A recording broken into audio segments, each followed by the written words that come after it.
keluar, Pak. Terima kasih. Terima kasih, Pak Ketua. Assalamualaikum warahmatullahi wabarakatuh. Pimpinan dan anggota Komisi 11 DPR RI yang saya hormati, kita langsung aja bahas tentang pengaturan dan pengawasan bea keluar. Pimpinan dan anggota Komisi 11 yang saya hormati, mengawali pemaparan ini, izinkan kami menyampaikan strategi ekonomi dan fiskal untuk mendorong hilirisasi. Mungkin enggak usah ini. Izin Pak Ketua, ini terbuka apa tertutup rapatnya? Ya, sebentar, Pak. Saya minta maaf ini tadi karena saya menjelaskan, jadi saya lupa untuk membuka rapat ini. Dan rapat ini dihadiri 23 anggota dari 8 fraksi dan menurut ketentuan setelah quorum, dan saya nyatakan rapat ini dibuka dan terbuka untuk umum. Lanjut Pak Menteri. Langsung ke MBD, langsung ke BK aja Pak. Langsung ke BK. Ya keluar aja, langsung halaman berikutnya aja. Halaman 5 kali ya? Betul Pak, halaman 5 Pak. Langsung saya lanjut ke halaman 5. Jadi kontribusi pertambang halaman 5 ya, slide 5 sebentar. Kontribusi pertambangan minerba terhadap PDB dalam beberapa tahun terakhir ini menunjukkan tren yang menurun. Tetapi industrialisasi hilir, terutama logam dasar, justru meningkat secara signifikan. PDB industri pengolahan logam dasar tumbuh dari 168 triliun rupiah pada tahun 2022 menjadi 243,4 triliun rupiah pada tahun 2025. Hal ini menggambarkan pergeseran struktur dari dominasi kegiatan hulu menjadi hilirisasi yang menghasilkan nilai tambah lebih tinggi. Berikutnya. Sesuai pasal 2A Undang-Undang Nomor 17 Tahun 2006 tentang Kepabeanan, bea keluar bertujuan antara lain untuk menjaga ketersediaan suplai di dalam negeri dan atau menstabilkan harga komoditas. Penerapan BK memperhatikan kebijakan pengembangan komoditas dari kementerian lembaga pembina sektor.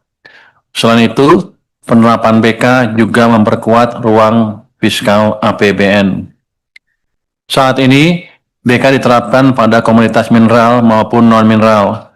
Di tahun 2024, penerimaan BK sebesar 20,9 triliun rupiah atau sekitar 0,73% dari total pendapatan negara. Penerimaan BK mayoritas sebesar 76,7% berasal dari komoditas non-mineral terutama CPO. Penerimaan BK atas produk mineral terutama berasal dari tembaga. Penerimaan BK dipengaruhi oleh volume produksi komoditas, kebijakan tarif BK, dan terutama harga komoditas. Berikutnya. Di tahun 2026, upaya optimalisasi penerimaan sektor minerba menghadapi beberapa tantangan, seperti fluktuasi harga komoditas, inisiatif transisi energi hijau dan iklim, serta kebutuhan menjaga konsistensi penerimaan negara. Penguatan pengawasan juga menjadi kunci, termasuk melalui integrasi data dalam Simbara dan optimalisasi penagihan. Menjawab tantangan tersebut, pemerintah akan memanfaatkan berbagai instrumen fiskal yang relevan, seperti penerapan bea keluar atas ekspor emas dan batu bara, untuk mendukung terpenuhinya pasokan bahan baku dalam negeri, mendorong hilirisasi, memperkuat tata kelola pengawasan, dan meningkatkan penerimaan negara. Berikutnya, pembahasan kali ini ditujukan untuk menindaklanjuti pembahasan dalam RDP dengan Dirjen SEF pada tanggal 17 November tahun 2025. Dalam pembahasan sebelumnya, bea keluar emas diarahkan untuk meningkatkan nilai tambah di dalam negeri melalui hilirisasi, mendukung terpenuhinya kebutuhan emas dalam ekosistem bullion bank, optimalisasi pengawasan tata kelola transaksi emas, dan optimalisasi penerimaan negara. Sedangkan kebijakan bea keluar batubara diarahkan untuk mendorong hilirisasi dan dekarbonisasi batubara serta meningkatkan penerimaan negara. Berikutnya, pimpinan dan anggota Komisi 11 yang saya hormati, Indonesia merupakan negara dengan cadangan emas terbesar keempat di dunia. Namun, cadangan biji emas menunjukkan tren menurun.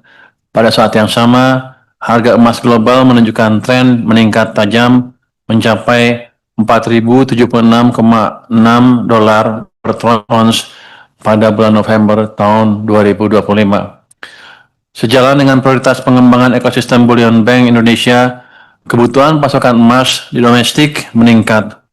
Oleh karena itu, diperlukan instrumen kebijakan bea keluar untuk mendukung ketersediaan suplai emas di Indonesia. Berikutnya, sesuai dengan pasal 2A Undang-Undang Kepabeanan, kebijakan bea keluar digunakan dengan tujuan 1. Menjamin terpenuhinya kebutuhan dalam negeri. 2. Melindungi kelestarian sumber daya alam. 3. Mengantisipasi kenaikan harga yang cukup drastis dari komoditas ekspor tertentu di pasar internasional. Dan yang keempat, menjaga stabilitas harga komoditas tertentu di dalam negeri. Tentunya juga agar dapat mengoptimalkan penerimaan negara. Agar hilirisasi berjalan lebih efektif, kebijakan bea keluar emas dirancang dengan prinsip bahwa tarif produk hulu ditetapkan lebih tinggi dibandingkan produk hilir.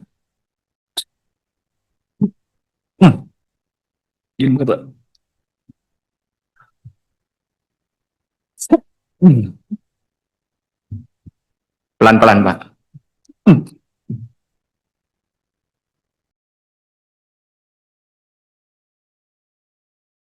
Mungkin produsen emas pada ngutuk saya dari jauh nih. Menarikin bea katanya. Apa ketua? Berikutnya. Pengawasan ekspor emas diperkuat melalui ketentuan yang melarang ekspor produk emas dengan kadar di bawah 99%.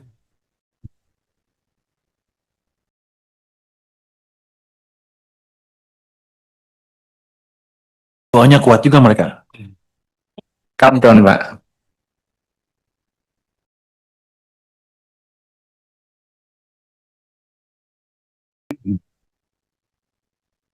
Sementara emas dengan kadar 99% atau lebih berupa cash, bar, dan granul hanya dapat diekspor dengan terlebih dahulu menyampaikan laporan surveyor atau LS.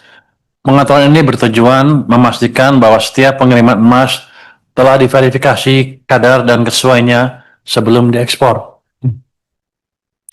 Instrumen bea keluar diharapkan dapat mendukung optimalisasi pengawasan good governance dalam transaksi ekspor emas. Pimpinan anggota Komisi 11 yang terhormat, setelah sebelumnya kita membahas bea keluar komoditas emas, kini kita beralih pada komoditas strategis lainnya yaitu batu bara yang memegang peranan penting dalam menjaga stabilitas perekonomian nasional. Pasal 33 Undang-Undang Dasar 1945 menyebutkan bahwa bumi, air, dan kekayaan alam yang terkandung di dalamnya dikuasai oleh negara dan dipergunakan untuk sebesar-besarnya kemakmuran masyarakat, rakyat. Meski Indonesia adalah produsen batu bara terbesar ketiga dunia, mayoritas ekspor kita masih berupa bahan mentah bernilai tambah rendah, sehingga kita kehilangan potensi ekonomi yang lebih tinggi. Untuk itu, instrumen bea keluar disiapkan guna meningkatkan penerimaan negara, sekaligus mendorong hilirisasi dan dekarbonisasi yang saat ini mekanismenya sedang kami finalisasi bersama kementerian terkait. Berikutnya, demi menjamin energi yang merata dan terjangkau, batu bara tetap menjadi tulang punggung pasokan untuk menjaga stabilitas tarif listrik bagi rakyat dan industri.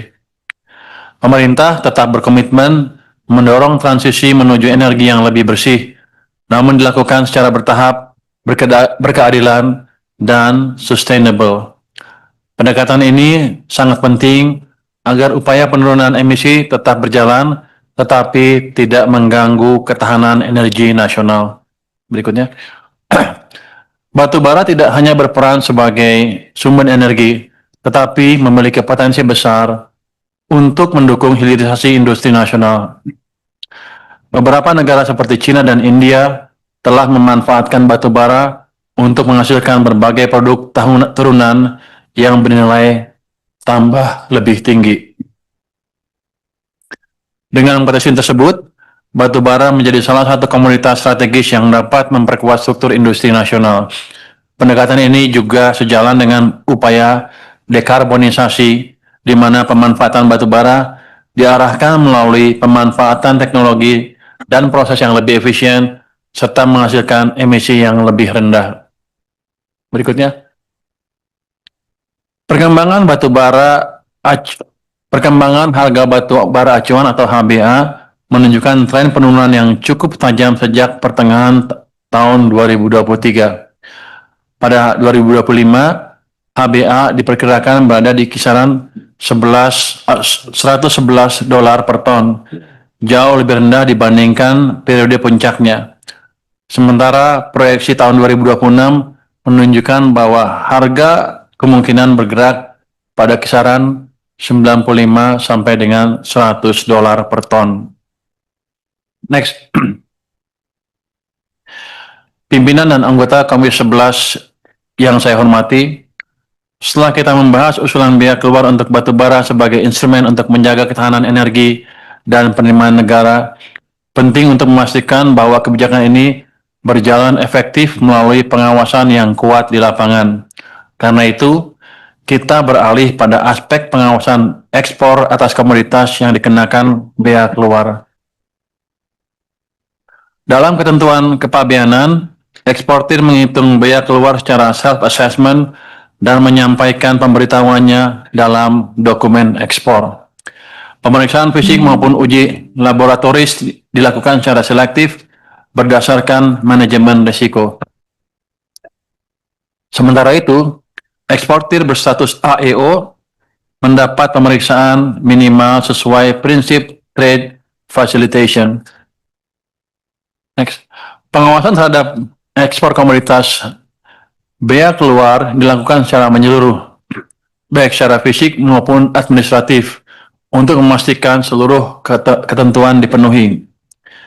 Pemeriksaan mencakup verifikasi perizinan lartas, termasuk status clean and clear, serta pemenuhan pungutan seperti royalti dan PPh pasal 22. Dalam pelaksanaannya, terdapat 4 modus pelanggaran yang paling sering ditemukan, yaitu penyelundupan langsung, kesalahan administratif dalam pemberitahuan, penyamaran ekspor melalui modus antar pulau, serta upaya penyembunyian dengan mencampur barang legal dengan ilegal. Pengawasan yang ketat terhadap modus-modus ini menjadi kunci untuk menjaga integritas proses ekspor komoditas dengan bea keluar. Strategi pengawasan dilakukan oleh DJBC Bea Cukai pada 3 tahap utama, pre-clearance, clearance, dan post-clearance. Pada tahap pre-clearance, intelijen kepabeanan diperkuat untuk memetakan titik rawan ekspor ilegal, termasuk pertukaran data lintas kementerian. Dirjen Bea Cukai juga melakukan monitoring analisis untuk pendeteksian anomali pada data perdagangan. Pada tahap clearance, analisis dokumen ekspor dilakukan secara ketat, dibantu perangkat seperti gamma ray dan X-ray, serta patroli laut untuk memastikan pergerakan barang. Di sisi post-clearance, Dirjen Bea Cukai bekerjasama dengan Dirjen Pajak dan Kementerian Perdagangan melakukan audit yang lebih mendalam. Pendekatan lintas sektor ini memastikan bahwa setiap potensi pelanggaran pada komoditas bea keluar dapat terdeteksi secara menyeluruh. Berikutnya, pimpinan dan anggota Komisi 11 yang saya hormati, kinerja pengawasan bea keluar menunjukkan kontribusi yang semakin kuat terhadap penerimaan negara. Pada tahun 2023, hasil pengawasan tercatat berada pada level 191,5 miliar rupiah dan meningkat tajam menjadi 477,9 miliar rupiah pada tahun 2024. Dan sampai dengan November 2025, penerimaan dari kegiatan pengawasan mencapai 496,7 miliar. Sebagian besar penerimaan tersebut berasal dari penerbitan nota pembetulan yang terus menunjukkan tren peningkatan. Perkembangan ini menggambarkan bahwa penguatan pengawasan administratif dan peningkatan kepatuhan eksportir berperan penting dalam menjaga penerimaan negara dari komoditas bea keluar. Berikutnya, data penindakan ekspor dari tahun 2023 hingga tahun 2025 menunjukkan tren peningkatan aktivitas pengawasan yang sangat signifikan. Jumlah kasus penindakan, khususnya pada ekspor umum dan barang kiriman, terus meningkat. Pada tahun 2023 tercatat 50 kasus, pada tahun 2024 44 kasus, dan melonjak menjadi 258 kasus pada tahun 2025 untuk kategori ekspor umum. Dari sisi nilai barang hasil penindakan, angkanya juga cukup besar. Pada tahun 2023, nilai barang yang ditindak mencapai 326 miliar rupiah, kemudian menjadi 313 miliar rupiah pada tahun 2024, dan sekitar 219,8 miliar pada tahun 2025. Perkembangan ini menunjukkan bahwa pengawasan yang dilakukan baik melalui pemeriksaan fisik, analisis risiko, maupun audit telah memberikan dampak yang nyata dalam memperbaiki tata kelola ekspor dan mencegah potensi kebocoran penerimaan negara.